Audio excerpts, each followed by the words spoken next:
Hey, are you tired of slicing? Tired of losing golf balls, wasting strokes, losing your confidence off the tee? Well, you're not alone. Slicing is one of the biggest problems in the game of golf. And why is that? Because golfers are working on the wrong things. In today's lesson, I'm going to show you exactly why you slice, and we'll start working on those first steps for you to get rid of your slice forever. I'm Barry from Over 50 Golf, where we make golf simple. And if you're ready to make your golf more fun and simply better, please tap the subscribe button. It helps to grow our community of golfers, and we love hearing from our community. If there's any tips and lessons you want to see for your game, by all means, send us a message, shoot us a comment, and we'll be happy to include it in our series. Now, today's lesson is coming from our new Stop Slicing Forever course, and we've got a special offer for you to that today. It'll be in the description and in the comments, and if you want to take it to another level, you'll be able to follow that link and get that special introductory pricing for it. So let's get rid of that slice.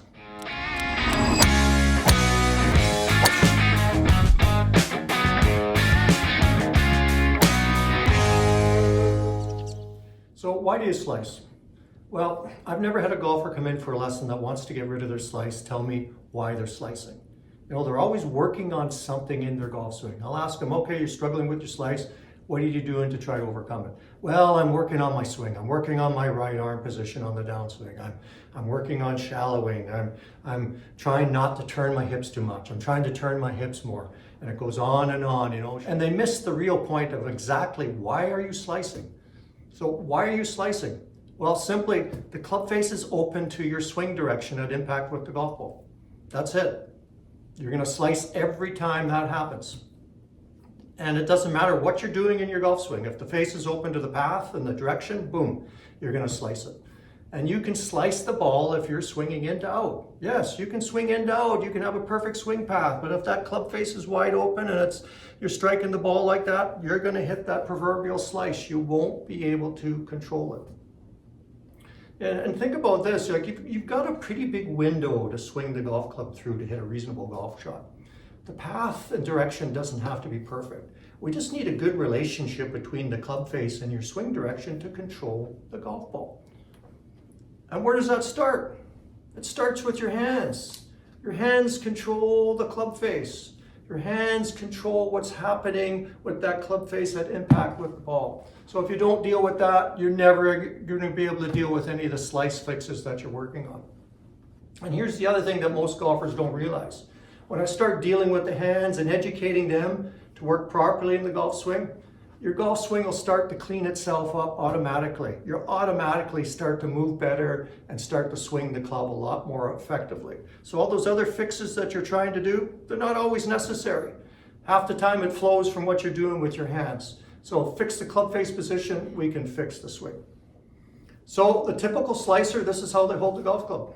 They've got your lead hand here. It's turned underneath too much. You can see how my palm is turned and how that's pointing like that. They got the club down in their hand like that. Maybe it's up in the palm a little bit. Then they bring the trail hand over top. You know, they keep slicing, so they keep kind of pulling that hand over. And look what that does to my shoulders. Pulls me forward, pulls me out of line. The tendency is to kind of start turning across the target line a lot more. That causes more exaggerations in the golf swing.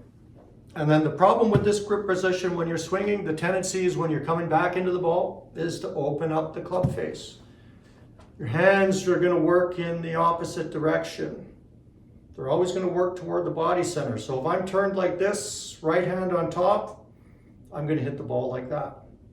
So it makes sense. We've got to change the rotation in this arm and hand to help you facilitate the squaring of the golf club. Because what we want when we're coming through, we want the toe of the club catching up to the heel. We want the toe passing the heel as you strike the golf ball.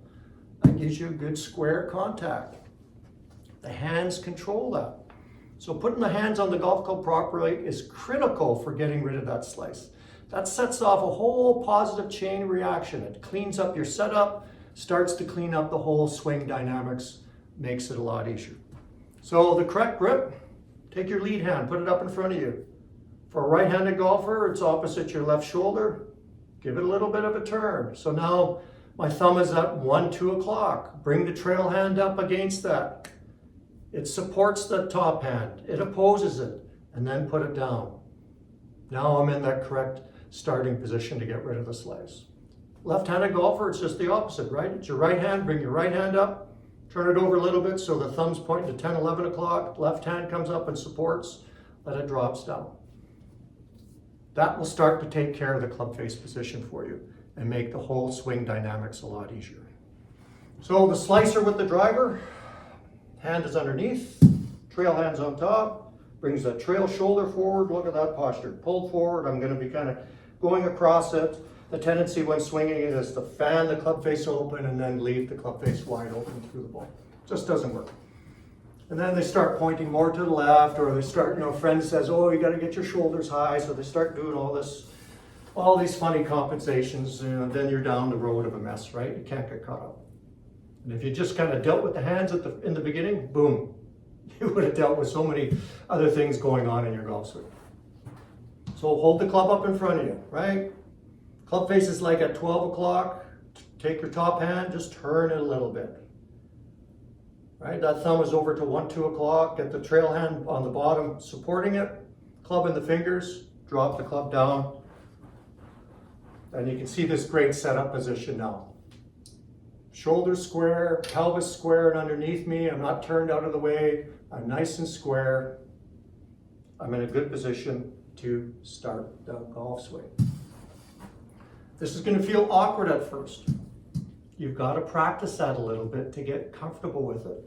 A great way to do that is just rehearsing in front of a mirror. Rehearsing at home, not hitting golf balls. Because what happens when you go to hit golf balls? You revert back to what's comfortable, right? Especially when you're changing your hand positions. Your hands don't like to move around too much. Once they get used to something, they're not going to want to move off that. So it's very important to do some practice away from the golf ball, just rehearsing the setup. Stand in front of a mirror, work through it, get comfortable with it. It's going to pay huge dividends for you.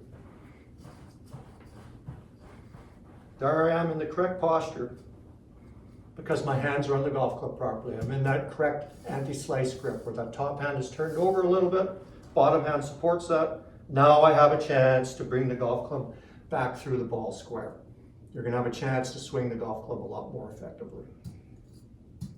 And then the last part of the equation, once I can start to hold the golf club properly, I need to retrain how to square up the golf club. Slicers typically, when they're swinging, they're dragging the club face across the ball because of that grip they start with. They leave the club face open, or they flip it like that, or they try to square their hands up and they over-rotate coming through to get that club face square. And they have a lot of trouble squaring up the golf club.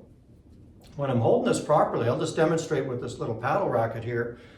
I've got my top hand turned properly here. Here it is square. I rotate back. When I come back through again, the arm's going to rotate from my shoulders and I can easily return it back square at impact.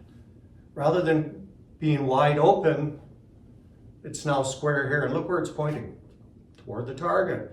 Where's this forearm and elbow pointing? Toward the target.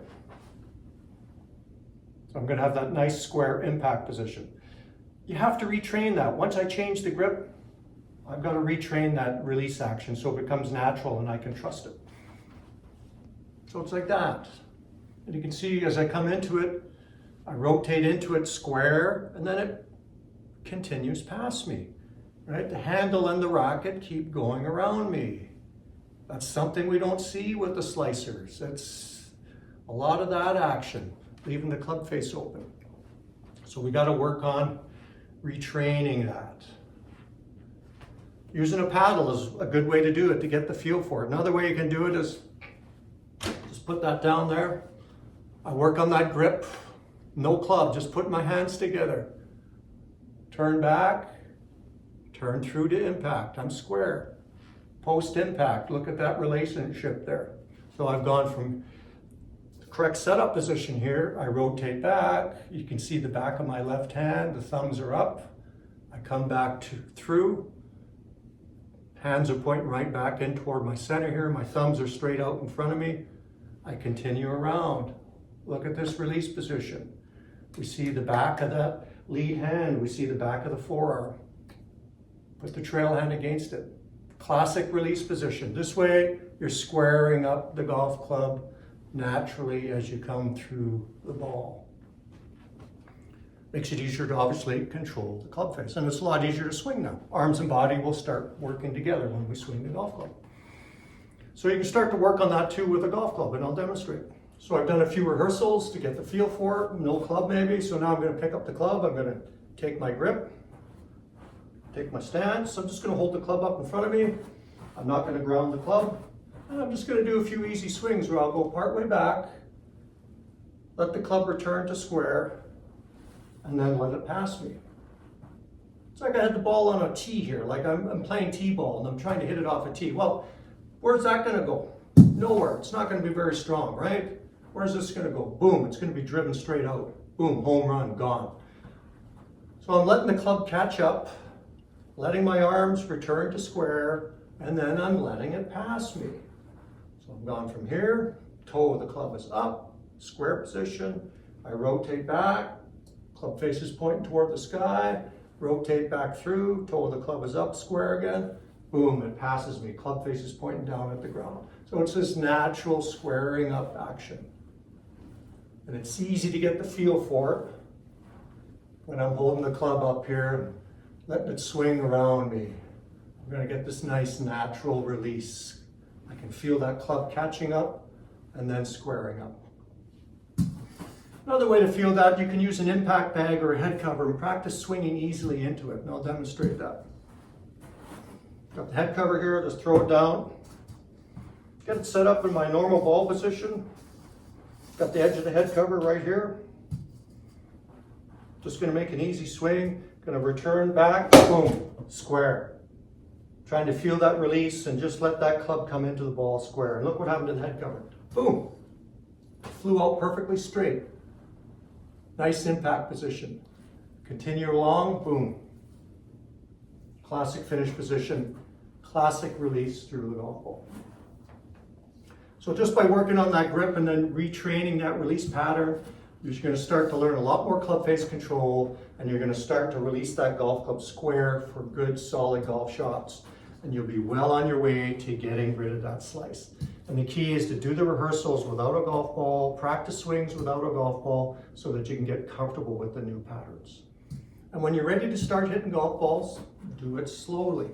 There's no point trying to swing full speed and just try to hit the ball as hard as you can again, and what's going to happen? You're just going to regress back to your old patterns. You have to give yourself a chance to change the wiring and let your brain and hands and body start to work together a little bit more so you can get comfortable with those new positions.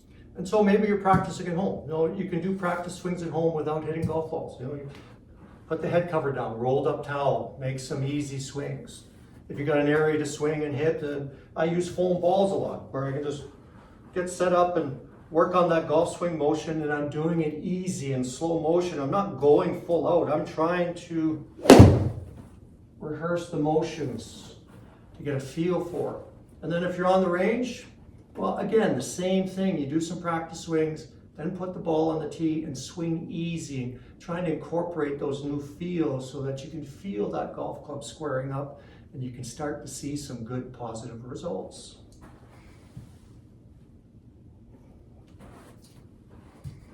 So I got the ball down on the tee, I'm making sure I'm set up properly, making sure I got my good grip, and I'm just going to make a nice smooth swing.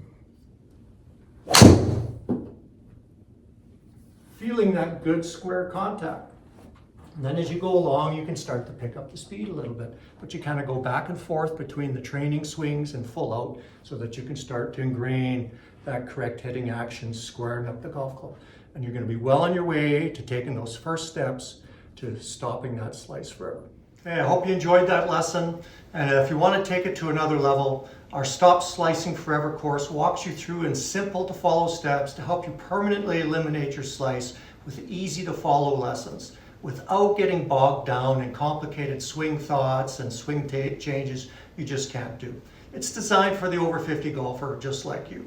And I'll be there every step of the way to help guide you along in the course. The link and special offer will be in the description and the comments. Let's work together to help you get rid of that slice forever, and maybe we'll see you in the course.